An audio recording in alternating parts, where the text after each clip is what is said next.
A very good evening, a warm welcome to Dan Really Likes Wine, brought to you by Norman Goodfellows and brought to you from Norman Goodfellows, because this is the Ocean Mall store in Umhlanga Ridge in Durban in KwaZulu-Natal, which is home to some really cool wine. The collection they put together here, some stuff that you don't often see on shelves, be it some slightly older Villafonte, some Book 17 out of De Torren, some wine that sits that very upper echelon, as well as some wine that's fairly everyday but really good drinking.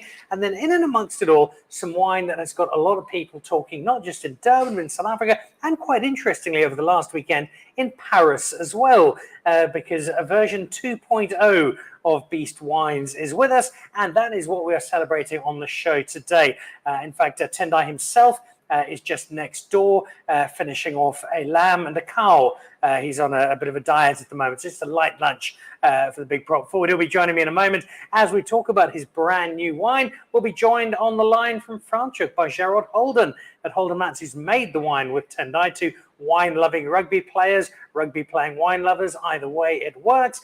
And we'll find out just why Tendai has this passion for wine and why Gerard is the perfect fit for the Beast wine collection. So that is coming up on the show this evening from Umhlanga Ridge. A little later on this evening, a collection of guests from Norman Goodfellows and beyond coming to join us for a tasting and maybe talk a little rugby. We'll be doing exactly that on the show very shortly. First of all, though, here's an update on your latest wine news.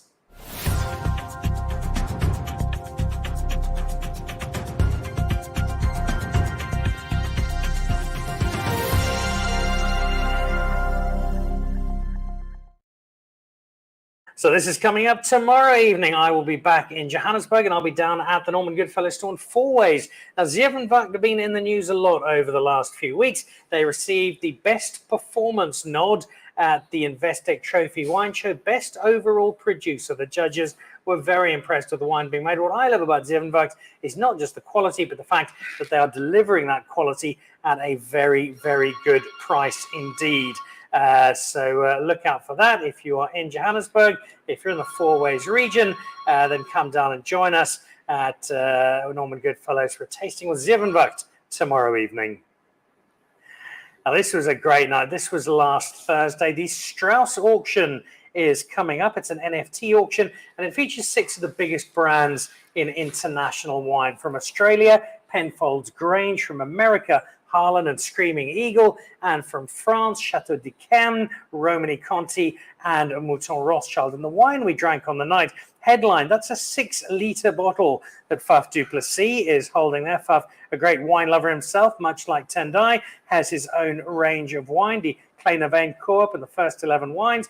That was an 85 bottle, 6 litres of 1985 Penfold Grange. The bottom right photo on the left-hand side, a very empty 3-litre bottle of Chateau d'Yquem from 1989. Also in there, a couple of Magnums, including one from Harlan, 2004.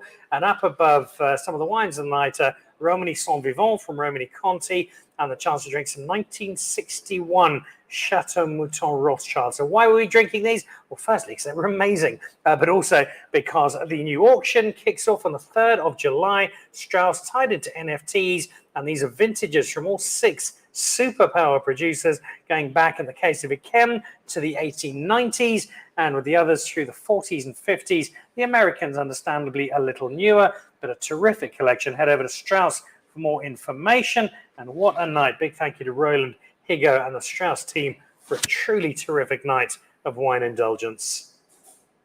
And we followed that on with a light Saturday afternoon lunch. This reminds me of the time that I went around and had lunch with Beast, and I was sick and wasn't drinking, and it was just the 2 of us. That is a staggering collection of wine from Grand and Premier Cruise across Burgundy. This was put together by Derek Kilpin and the team at Great Domains. The chance for everybody to bring a couple of bottles along and taste wine from different parts of Burgundy. There you see Derek himself with a Gevrey Chambertin. That's his favorite. And then on the right, doing duty, Jean-Vincent Rudon wasn't actually working, flew himself in from Sancerre on his way back to Cape Town just to drink the quality of wine. Duncan Savage was there, Hannah Storm was there, along with some wine lovers. There are a few more of them, Jacques Moll and his daughter, Duncan Savage himself. A really, really cool afternoon, and a big thank you to the team at Great Domains for spoiling us and spoiling us properly. And then this was on Friday down at the Neisner Oyster Company. Dropped in with Pete Goff-Wood, formerly of MasterChef and now Ultimate Braai Master. We had a really good session with De Grendel, pairing wine with oysters, pairing sushi with wine, and working out what went best. It was fascinating to get Pete's opinion, both as a wine expert and one of South Africa's great chefs. And in the end, the Chardonnay from De Grendel with both the sushi and the oysters proved to be an inspired selection. So a really great Friday morning. Followed it on with lunch and ramen. It was a bit of a busy and indulgent gastronomic week, but some really good food at the Neisner Oyster Company, and that sushi in particular, I can quite honestly say, as good as anything I've had in Cape Town, and the prawns not bad either. So a big thank you to the team from the Neisner Oyster Company. Right, well, that brings us back to Norman Goodfellows here in Durban, where I have to say it has been a brutal winter's day. At one point, it dropped down to 24 degrees. People in Durban sitting wrapped up in scarves and blankets, terrified of this horrible weather, but combating it with some good wine, which is exactly what I'm going to do. Tendai Mtawarira, welcome back to the show. Oh, thanks, Dan. Thanks for having me. Now, once upon a time, if you and I were having conversations, it was about one thing and one thing only, and that was rugby. There'll still be some rugby that sneaks in, but over the last few years, pretty much every time you and I are on the phone together or grab lunch or grab dinner, it's wine, and a bit more wine.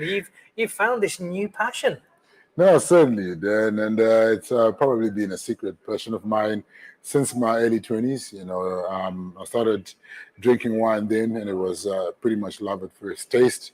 And I've always enjoyed a nice bottle of wine, but obviously when I was a pro sportsman, I couldn't really be vocal about my passion for wine. Otherwise, the media would have been writing he's having bad games because he's drinking too much wine.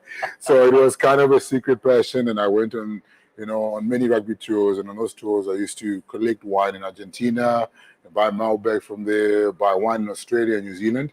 I had a big wine cellar in my old house, and some of my teammates can attest to that because they used to come and visit me. So it was something that I really enjoyed, and now that I've retired, decided to pursue an opportunity to make my own wine because I believe that, the story of the South African wines needs to be told to the world, and we make some fabulous wine, and, people need to start respecting and start appreciating. And that is why I embarked on this journey to bring the best of South African wines to the international market as well as Africa as well. We'll talk about the business side of it later on in the show and jump across to your partner down in Franschhoek in just a moment. But what about the passion side of it? As somebody who had to transition from incredibly successful career into suddenly rugby's not there anymore, that leaves a big hole in your life. How important was it to have a passion like this that could fill some of that space? No, it was, of the utmost importance. And I think, I've got many other passions. And I always knew when I was still playing rugby, probably from my mid-20s, that rugby was never going to be forever. So I had to prepare well and start really thinking about life afterwards because I had a young family. So, I obviously got into security and got involved in Fidelity with Val Botman. I invested there as a shareholder, and probably one of the best decisions I've ever made. Helped me transition, seamlessly into my next chapter. And obviously this wine, it's been a labor of love for me, to really, bring out something that people were probably surprised about, because the question I got is like, Beast and wine, where's that coming from, And people are thinking that I'm just slapping my name on a wine bottle to try and sell it, but it's the story is way more than that, This was something that I actually really enjoyed, and I didn't really tell the world about it, but now I get the opportunity to do it. And, this bottle of wine resembles who I am. When you look even from the label itself, the ego in the front, that's in the place to be. That's your family totem, isn't it? It's my family totem, our family crest. So there's a story to this wine, and I want people to enjoy it and appreciate it. You talk about people being a little surprised. I think there were one or two over this last weekend. You've been in Paris, looked like an amazing event, the Oscars of rugby, and I think it was Jerome Kano who couldn't quite believe that his old mate Beast had his own wine. Yeah, that's certainly true. Took them by surprise. So one of the things that I've been doing is promoting the wine wherever I go. So I've been fortunate and blessed to be able to travel around the world. And recently I was in Paris for the Rugby Oscars. I was invited there as part of the Legends XV with all these iconic rugby legends. Couldn't believe it. I had to pinch myself. And obviously I brought my wine there to promote it. And, Jerome was like, what is this? So what's going on? I had to explain, and he was, obviously blown away. And so, as the other guys as well. So, yeah, obviously the plan is to penetrate, that market as well, the French market. And we're already selling in Europe, selling in the UK. So it's super exciting. We want to take this thing to another level.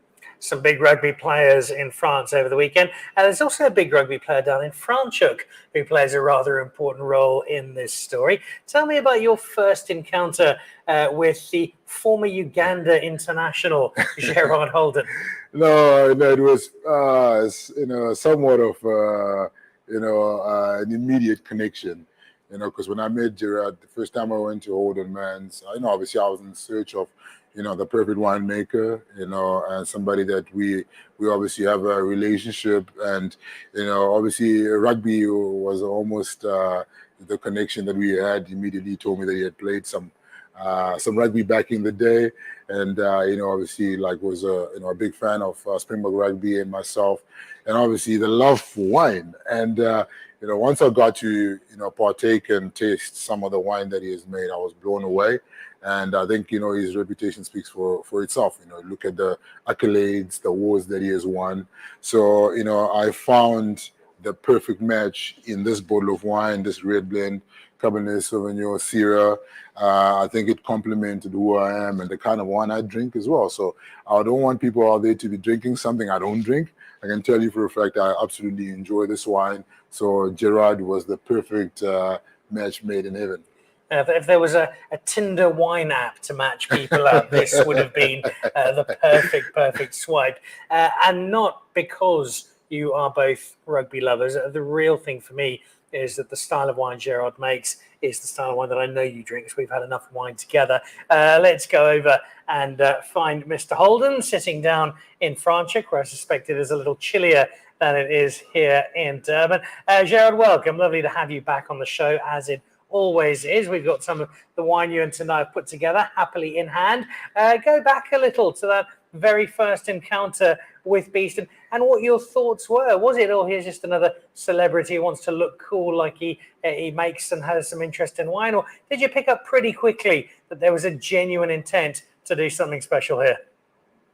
Well, good afternoon, Dan. It was really quite interesting, that first meeting, because there were a bunch of other people around, and within about 5 minutes of sort of introducing ourselves to each other, we were basically talking wine, and we kind of sat at the table where I think you've sat a few times before, and we tasted wine after wine after wine, and I kind of got a feel for Beast tasting wine, and I really I'd never met the guy before. I'd obviously seen him playing and seen him in interviews and stuff.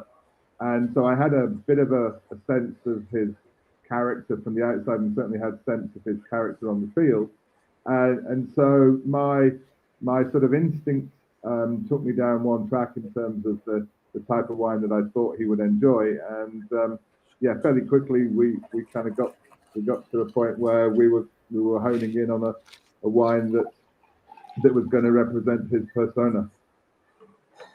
And it's a wine that you have now produced in kind of version 2.0, and it is a wine that brings together Cabernet Sauvignon and Syrah, which Beast tells me is very deliberate, because the Cabernet represents kind of the power and the structure of front row forward, but the Syrah, the elegance and the delicate nature of somebody, often misunderstood just because he played it in the front row. Give us a sense of this blend, where you've bought in the grapes from, and why you think this is working so well, not just on its own, but in terms of the Beast palette and the Beast image, I suppose. Sure. Well, he was always renowned for his elegance on the field. I think that was something that sort of shone through.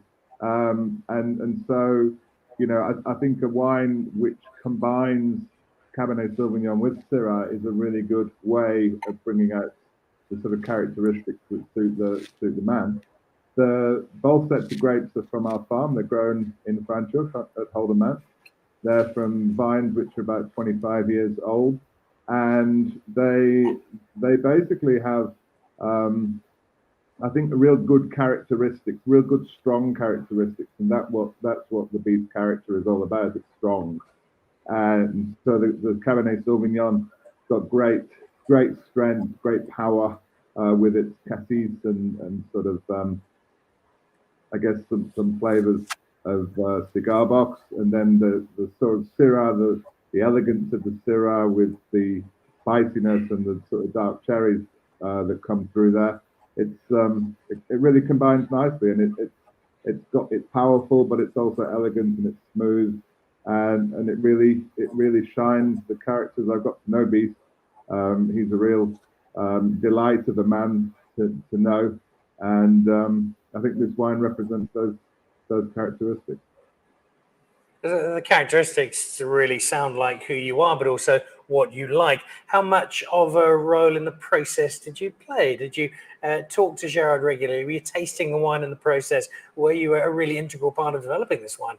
Yes, and I was in a real integral part of developing this wine because, from the start, I really wanted to, tell a story through the wine, and I wanted to depict the journey, my wine journey and what I enjoy the most. And obviously with Gerard, after sitting down with him for the first time and realizing that, this is a winemaker I want to work with, and I did a proper wine tasting, I put an array of bottles in front of me, it was a blind tasting, and then, I picked the bottle that kind of hit the spot, and I was like, this one, there's something there, I can feel a connection.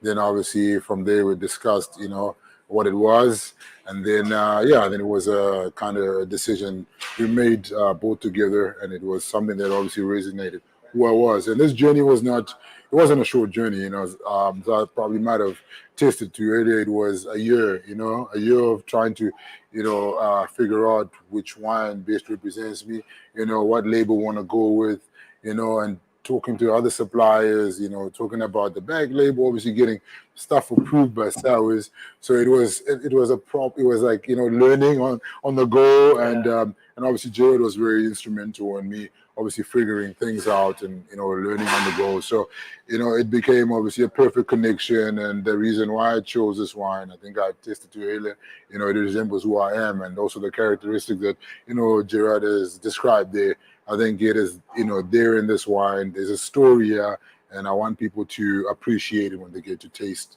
a glass of this red. Gerard, there's obviously a great deal of passion out of Tendai for wine as a whole, but specifically this project. Were you surprised at how eager he was to roll up his sleeves and do a bit of the hard work and be part of the whole process, rather than the usual celebrity angle of stick a label on at the end and pose for a few photos? Absolutely, Dan. Tendai has been sort of deeply involved and asked lots of questions, and I think shown a real interest in the process, not just, as you say, give me a bottle with a label on it.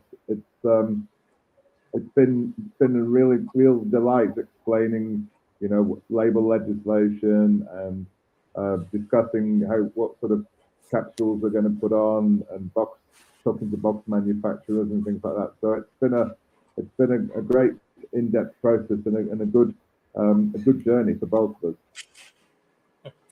Now, this wine is 2016. I'm going to come back to the vintage in a moment, Gerard, but I want to ask you about 2016. If I'd asked you in 2016 what you thought was going to be more likely, you'd be a Rugby World Cup winner, or that you would be the owner of a top wine label selling in the premium space, which in 2016 would have been the more likely on your horizon? A World Cup winner, certainly. I think at the time, if I can look back, 2016 was a rough year. If you can recall, we were performing poorly on the field of play. And, Springbok rugby was dubbed, the worst ever, in history. So it wasn't a good year, so I probably would have had a tough time believing that. But, I would have never imagined myself being obviously here, selling a red blend that resembles who I am and being a World Cup winner. Two elements of wine that I think speak very closely to the reason we know you best, which is still rugby, just ahead of wine. One is vintage and one is blend, because certain vintages, you've said now, the year where everybody thought you were the worst team ever, and you have years where you're not the worst team ever, but things aren't quite going according to plan. But then you also have this element of the blend that Gerard has brought together here with his team, and it's just like you guys are the team. Getting that is different people who all have a different skill set, but if you get them right, you end up with a World Cup trophy. No, certainly, exactly that. It's mixing, a whole lot of ingredients and making sure that it's, the perfect meal, the perfect bottle of wine. And that's what we did, bringing different stories, different backgrounds, different races, and all blending into becoming wine and producing a masterpiece, and winning that World Cup. So I believe in the power of, coming together, diversity, and just doing something bigger than you thought you could ever do. Well, it was your rugby masterpiece. We're now working on the wine masterpiece. Gerard, let's first talk about the vintage. If we look at 2016 over the last decade in South Africa, it's a vintage that often just kind of hides in that valley between the big, brash and electric 2015 and the very elegant, found its feet, has now become arguably as good as anything in the last 10 years, 2017. What was 16 like for Franschhoek? What's allowed you to bring the best out of that year in this wine? Sure. For us, Dan, 16 was actually a really good vintage. 15, as you say, was big and brash and had sort of a lot of people claiming it was going to be a fantastic year, a fantastic vintage. I mean, some of our 2015s are still in short trousers. They haven't really reached adolescence yet, and so they're going to take quite a while still before they're really drinking very well. The 17s, as you said, very, very elegant. 16 has more elegance to it than the 15, without a doubt. It's got some of the power of the 15, but obviously we got more volume in 2016 than we got in 2015. 2015 was quite a small harvest for us.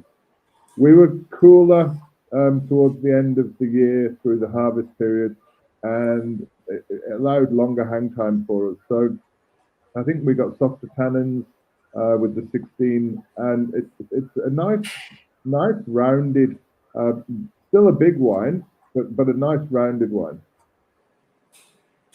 It's a rounded wine that is a result of its components, and you've been very happy with them, Tendai. But having taken the wine over to France the weekend, there would have been a few French people scratching their heads. What on earth Bordeaux and Châteauneuf-du-Pape or the Rhône doing in the same bottle? Cabernet Sauvignon on one hand, Syrah on the other.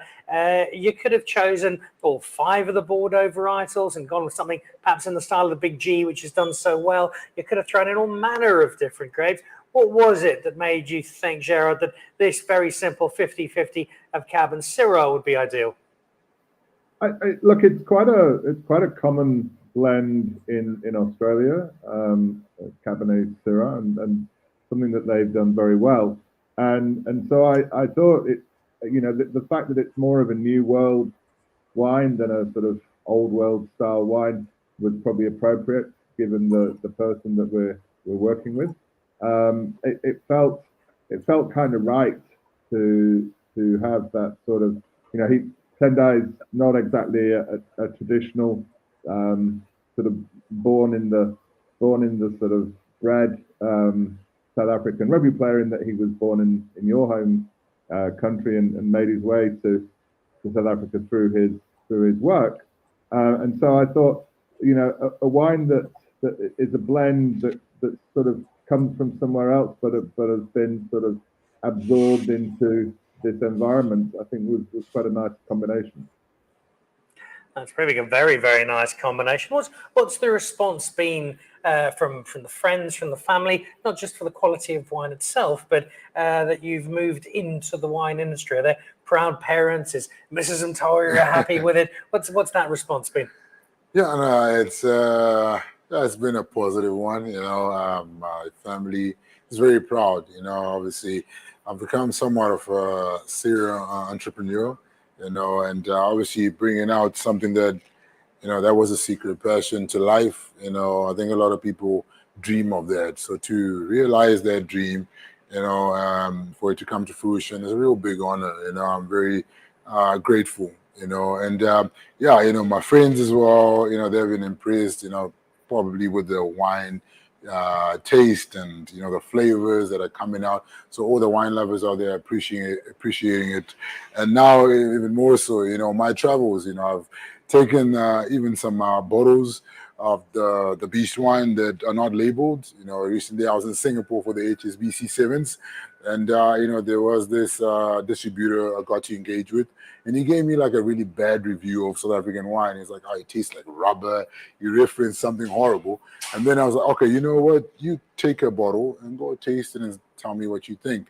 And he took it to some of his mates in Singapore, and his feedback was that when they tasted it, they thought that it was French or Italian because it didn't have a label. They couldn't obviously have preconceived, ideas. And then eventually, when they kind of gave their feedback, they said it's amazing. And then the guy told them it's a South African wine. They were like, "Oh, amazed."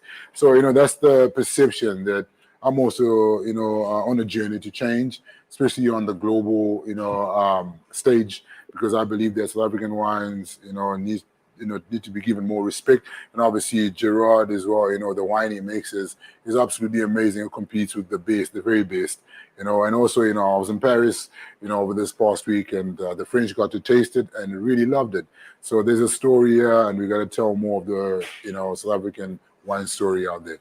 What about the perception of your wine as your wine, and that being Beast will allow you to open some doors, but there'll also be people who will dismiss it because, it's just another celebrity trying to make wine. Does that make it a bit tougher sometimes? And what's the answer to getting people to judge the wine on the wine and not the name of the person on the label?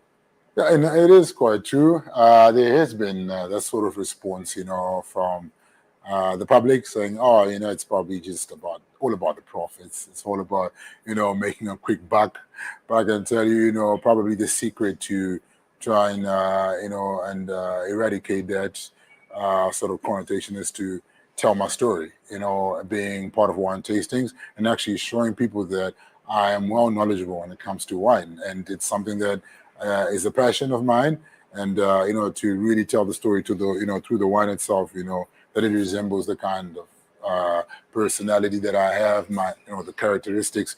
So it's very important to tell, in the marketing, in the punting that we're doing, the story has to come out at the forefront. So it's kind of it's a slow going process, but eventually you want to knock down the wall of people having this this blind kind of approach. You're charging into this new space. You've got a great lieutenant in Gerard. Gerard, what was the advice to Tendai in those early conversations? Because I know Beast wants to take over the world in a week and get everything done and make it all happen. He's that kind of person. Wine tends to work a little more slowly. So how were you reining in some of the expectations, and what was your guidance to our newest celebrity wine entrepreneur? So I think I was pretty honest with Beast right from the start that wine's a tough business. There's a lot of wine out there. There's a lot of celebrity wine out there, and it's really about making sure that we've got a product which is perfect for his persona. And so I said slowly. Having said all that, he is the Beast, and he's already got an order of a pallet to go to the UK. Which took me probably 2 years to do when I first started this business. So he's got a bit of a start there, and he's got some interest in a pallet going to Virginia in America. So he's going pretty quick. All right, so you're off to a flying start. I'm going to come back to the wine in a moment. I must, as we've got you here, I've been tasting a lot of wine over the last few weeks, and particularly the white wines. A lot of them have been a 2023 vintage. We also look at the 2023 vintage of something completely different, a large group of gentlemen in green and gold jerseys. There is one hell of a rugby tournament on the horizon, an absolute group of death for the Springboks to be in. How confident, upbeat is Tendai Mtawarira feeling about the Springboks for this World Cup? I'm somewhat confident. That the boys are going to go out there and really do well. Obviously, at this very point in time, there's not a lot of belief out there that the Springboks will be able to obviously win back to back. I think that's actually a good thing. I think it bodes well in our favor because, we've always seemed to thrive when we are put in a corner or written off. So at this very point in time, I think, the rest of the world have, written us off. But I believe that this squad, the strength lies in the depth that we have created over the last, 2-3 years, especially, with the new youngsters coming on board like Kane and Moody, Arendse, Manili Borg.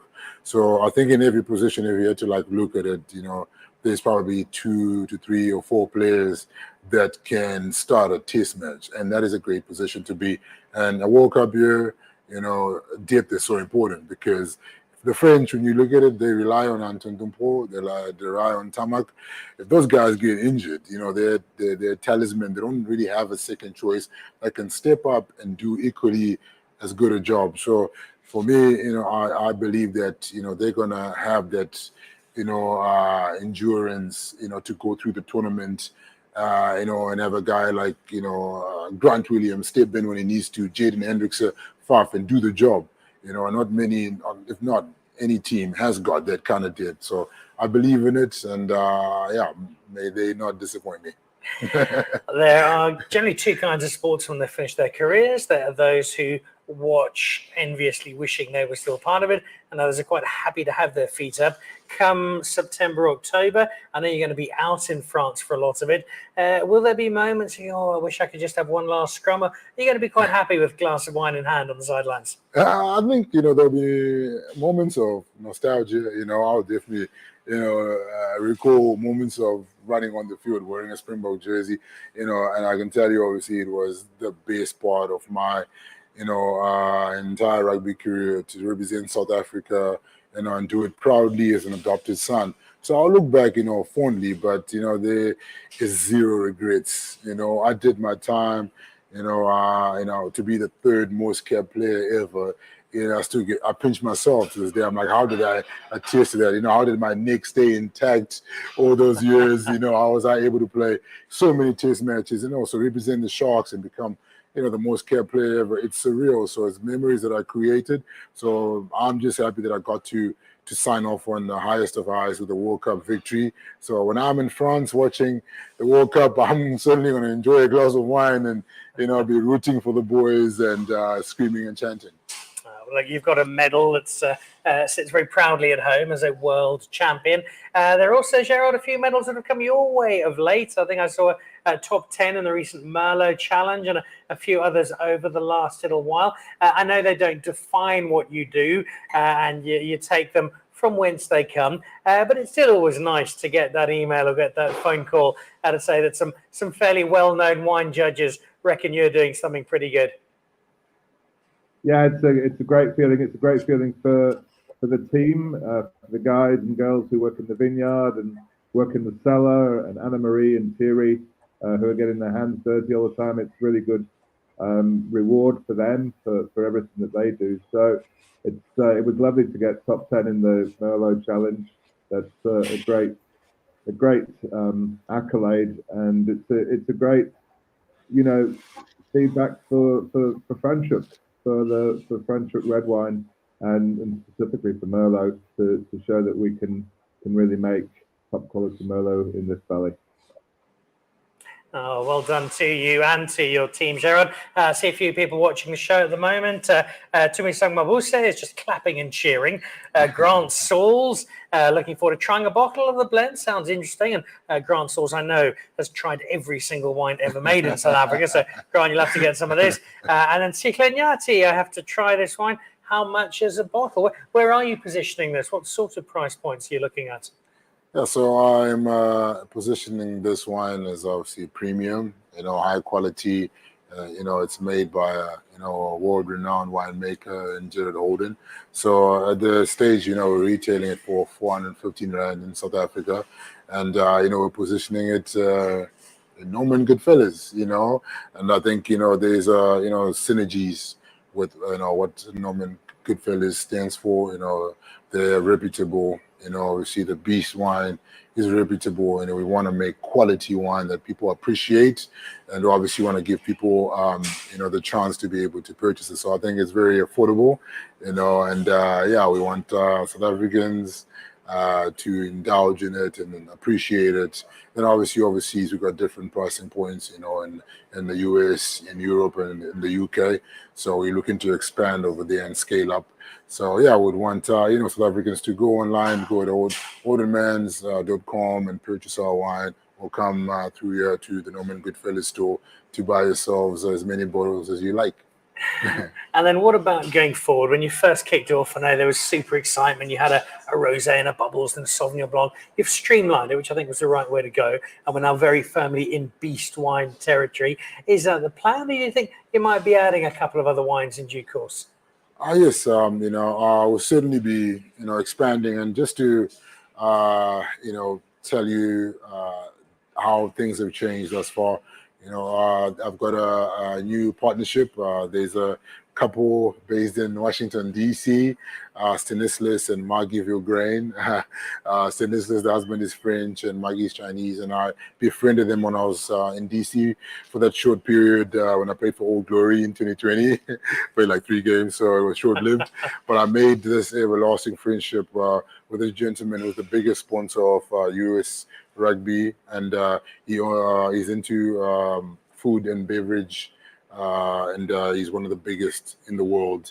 So he decided to come and partner with me on this venture. So him and his wife are my partners.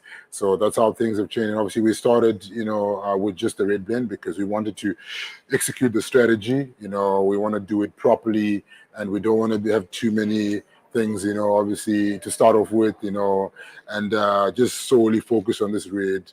And obviously in the next couple of months or year, we'll probably add another varietal to that. So that's how things have changed, and that's why we've just started off with the red blend. So we've answered Alexander Reichel's question. He wanted to know if the range would be expanded. Well, you have your answer there.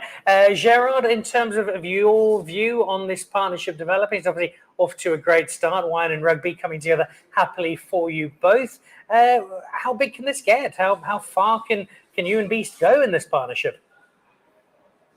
Who knows? I mean, it is very early days, but it's going in the right direction at the moment, Dad. So we'll just keep our feet on the ground and keep making good wine and keep making customers happy. All right, I will ask you one final question before we jump back to Tendai to wrap it up. I know where Tendai is going with this because he's already told me, but I know that the kitchen at Holden Manz is a celebrated space. If we're opening a bottle of this around the dinner table at the Holdens, what are we eating with it, Gerard? Well, if we were eating up at the tasting room, then we'd be having one of our Wagyu burgers that we serve at the tasting room, which Beast has enjoyed on a couple of occasions. If I was cooking with this at home, I suspect a nice piece of venison, slowly cooked, really slowly cooked, and just some simple potatoes and some fresh veg, and just enjoy the wine. Keep it really simple, high quality ingredients, and enjoy the beauty and the flavors of this wine. Hey, you're already salivating just listening to that, aren't you? Yeah, I am. I do love Gerard's Wagyu burgers. They're so tasteful. So yeah, I second them on that. But your big one though, there's nothing you like better than a nice big piece of steak and wash it down with a glass of this. Yeah, that's true. I eat a lot of steaks. My wife is always complaining, like, "Geez, can we change the menu at home?" Because I'm always requesting a nice big piece of meat. So yes, I can tell you for a fact, this bottle of wine just, makes the whole meal wholesome. And that's what I enjoy the most, about having a glass of this red blend, with any kind of meat. It really just comes off well. And I hope many others out there get to indulge and appreciate the Beast wine. I see Alexander also asking about the Beast bubbles. Of course, there were some briefly. There may well be some again on the horizon, and possibly some lifted in France in a few months' time in celebration of the Springboks. But whatever happens, very much a celebration here because you've taken this love of wine and this dream of doing something with it and translated it into the real deal. And that's something I can see you're justifiably proud of. No, thank you so much, Dan. It's it's an honor, as I said earlier on, to have something that you dreamt of or something that you really enjoy, a passion, and be able to share it with everybody else. And that's what I'm doing here. And then telling a story at the same time. So I'm super excited, of where we can go with this wine. With Gerard, and I think that there's so much opportunity out there. It's all about, the work behind the scenes, the work that's unseen, of really taking this red blend to another level and hopefully to speak volumes in a couple of months or years' time. Like it's already making a fair bit of noise of the very best sort. Beast, thank you. It's always lovely hanging out with you, spending some time. We've got some people to drink some wine with, which we're going to be doing at Norman Goodfellows here in Durban. If you do like the sound of the wine, then it's available either online at Norman Goodfellows or come and get it here at one of the stores, either in Durban or around the country. Look out for possibly one or two more. And you never know, if you're in Durban, you might just get a big smiling prop forward dishing out your wine for you. It's a great evening. Congratulations on the new wine. It is a delight. Look forward to many more glasses with you. And thanks for being part of the show.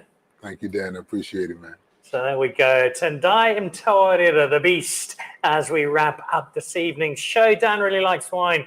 Brought to you by Norman Goodfellows this evening, live from Oceans Mall. We're about to host a tasting with some select guests from Norman Goodfellows. That wraps us up for this evening. What have we got to look forward to later on this week? Well, Friday's my birthday, so we're doing a special birthday show on Thursday. Michael Fridjon will be joining me. Derek Kilpin will be joining me. And fresh from their Napa Valley road trip, the ladies from Wineish will be joining me as well as we celebrate some great moments in wine. And I've got another one to add to that list from this evening with the Beast. Thanks for joining us. Grab some of the wine. It's well worth it. And we'll see you again on the show on Thursday night from Norman Goodfellows down here in Durban at Oceans Mall. Have a great evening. Goodbye.